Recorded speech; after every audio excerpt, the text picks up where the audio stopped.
Hindi siya Brigada Alden na lisod, huna-hunaon nga, hala, anong na state witness pa na sila, pero tira ba nilang pamalit og Ferrari, pamalit og balay, pamalit og nagsugal-sugal, og mapildig pila kamilyo, 100 million sa sugalan.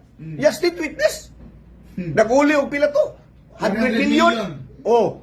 Pero state witness, ako yung problema na Brigada Alden. Kabalo kang ano?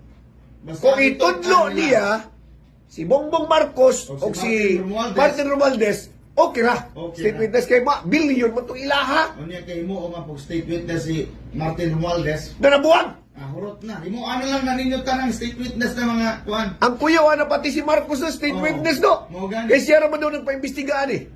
Mahulog na siya ang state witness sa wala siya nagdeklara kay gipanghambog ra ba daw gipanghambog ra ba niya nga siya naka-breaking jud ang anang issue sa flood control project nga naka-utingkay o naka-expose. Yang mga spin doctors, mga buguon po, no?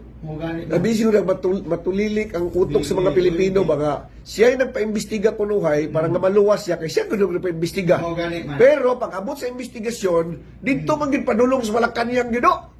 Sus kay pag abot na sa Malacanang, tagpakadali lang. Giluwas ni Erwin Tulfo. Pati si Kuano, pati si Lacson nga ino, mayingon si Lacson nga, gibudol daw kuno ni bunuan si Bongbong Marcos. So sa ato pa, gihimo niyang tanga si Marcos, pero luwas si Marcos kay gibudol naman daw. Mao gani man. Baro gini si Pink Lacson, di naman daw siya bading.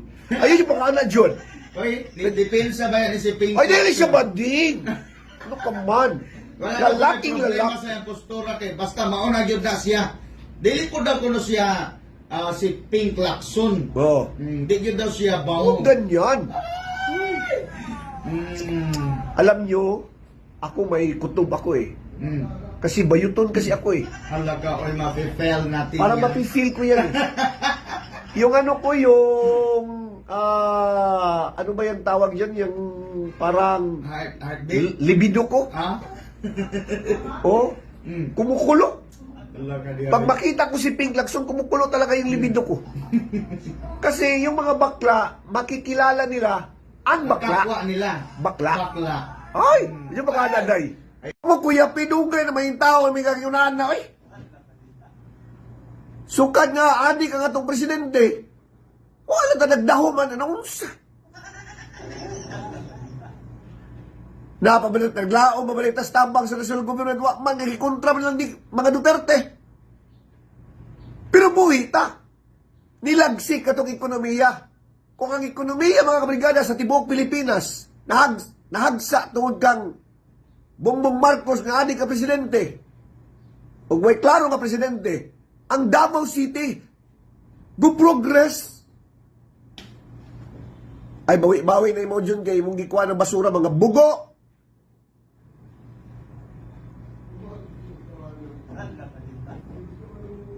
Subrahan og kuha na subrahan og pagka ay lagi pala sup-sup ba. Oh. Media ko dili ko vlogger. Komentarista ko, dili ko vlogger. Sip-sip na kayo mo. Ako ginaswelduhan ko, although nga monetize din ako ang kuan, pero ang moabot ko ang monetization $1.30. Kuha na 59.40. Buang yung tagamita eh. Oh, monetize din ako, monetize ako, pero umabot 0.45. Wapo ni ko. Bungpo na ba siguro corruption mita siguro?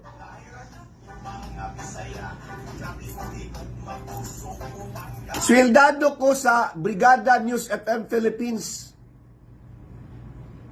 Mangutana mo sa sweldo, ayaw na lang. Magperminti na ka daw og sweepstake. Di bitaw.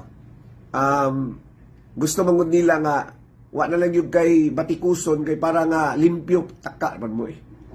Buyok mo niya eh. Kung usahay, mugara ni ubang mga lideres na to kay pagtuon na tama na lang ginabuhat mo sig mali. Alas 8:16 nas kamot